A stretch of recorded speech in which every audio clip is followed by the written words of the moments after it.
Good morning. There's nothing quite like a bit of admiration for boosting your confidence and self-esteem.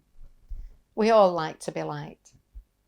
I'm sure that when Moses pictured himself freeing the Israelites from their Egyptian masters and slavery, he could visualize a vast company of happy people surrounding him, shouting his name in praise and thankfulness. They'd be so grateful and proud to look on him as their hero.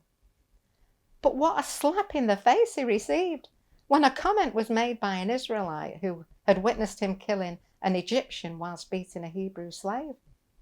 They completely misunderstood what his mission had been. He wasn't a murderer. He was a deliverer. Their reaction filled him with such fear that he ran for his life into the desert. Well, 40 years later, things hadn't improved.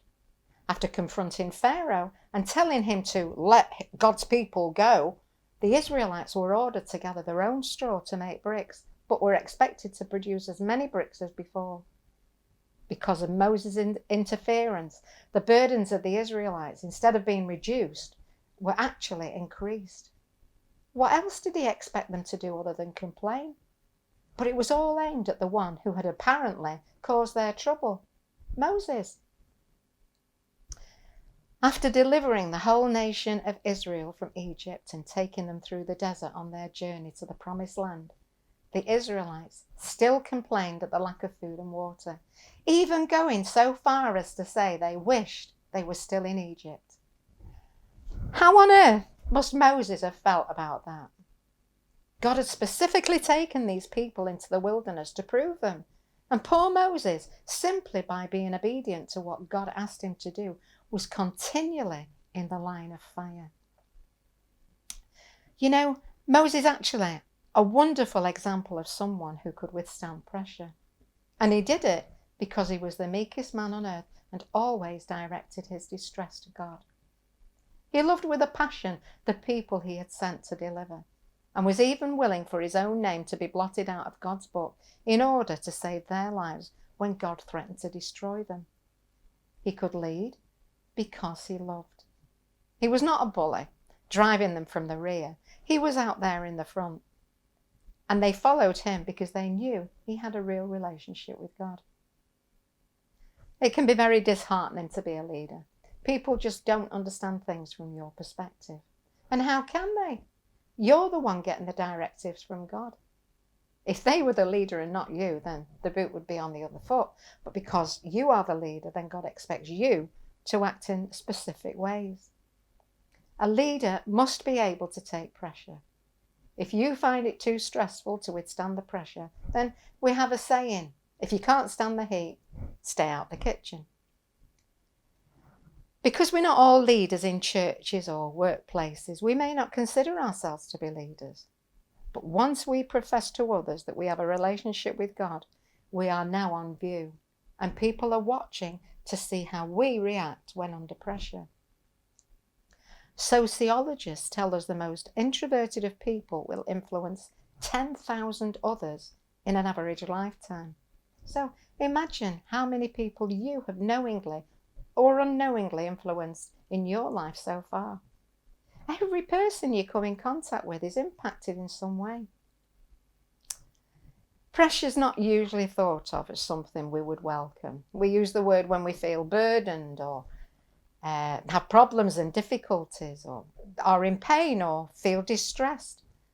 But if we have the right attitude, we can see pressure as something very positive. My son was given some weights for his birthday.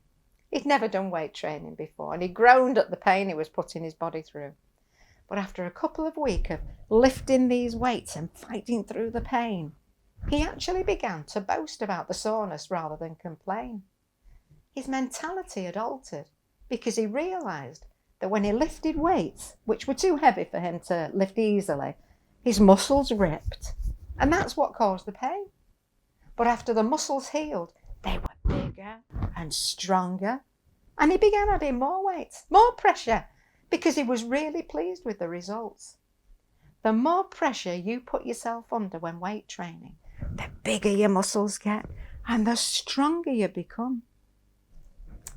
We once were very friendly with a world-class rugby player who was capped for England many times. He played against the toughest teams in the world, and he relished the opportunity to do so because playing against worthy opponents who put up a good fight put his team under tremendous pressure and caused them to stretch themselves mentally and physically to put their bodies on the line and do real battle in order to win.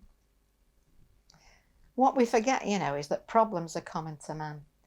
Nobody goes through life without experiencing difficult situations. But we don't need to buckle beneath them. We can view them as valuable training. We can rise to the challenge, take the pressure, and be overcomers. Some years ago, God showed me a vision. I could see a football game in progress. One team was wearing a white kit and the other was dressed in black. The arena was filled to capacity and all the fans were kitted out in the same colours as the teams they were supporting. Both teams were playing ferociously. I saw the white player kick the ball really hard down the field to other teammates who would dribble and weave past the opposition to eventually score a goal. The crowd were immediately on their feet, going wild, and cheers were deafening. But then as the game progressed, I saw that the black team scored a goal which made the black fans also go wild with deafening cheers. Well, the game was long and fierce, and sometimes a black player and a white player went for the ball at the same time and kicked the ball really hard. The ball couldn't take the rough treatment and was burst. So, in order to continue the game, the burst ball was thrown out and a new ball was thrown in because the game was all important. Well, as I was watching the game, I felt sure that I was on the pitch, dressed in white, playing my heart out for the Lord. But the Lord revealed to me what it was all about. And he said, "Don't you think that you're one of the players? The game's between angels and devils. You're not even one of the spectators either. They're the cloud of witnesses. Do you know who you are? You're the football. It's the game that's important. God has a plan. The story has already been written and God will play it out to the end. The ball is necessary to continue the game, but if the ball can't take the pressure and bursts, it'll be thrown out and replaced by a new ball. If God's chosen you to play a part in what he's doing, but you can't take the pressure, he'll remove you and use somebody else because he has a plan and it's all about him, not us.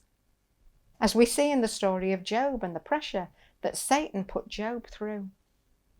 2 Chronicles 16 verse 9 says this, "For the eyes of the Lord run to and fro throughout the whole earth to show himself strong in the behalf of them whose heart is perfect towards him." God wants to show himself strong. So let's get toughened up and learn not only to take the pressure, but welcome the pressure. Don't buckle beneath it. Allow it to do its work, strengthening us in our minds, bodies and spirits. God's trying to make something wonderful out of us.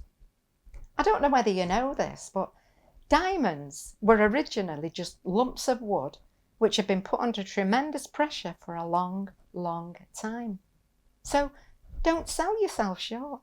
Take the pressure and have a blessed day.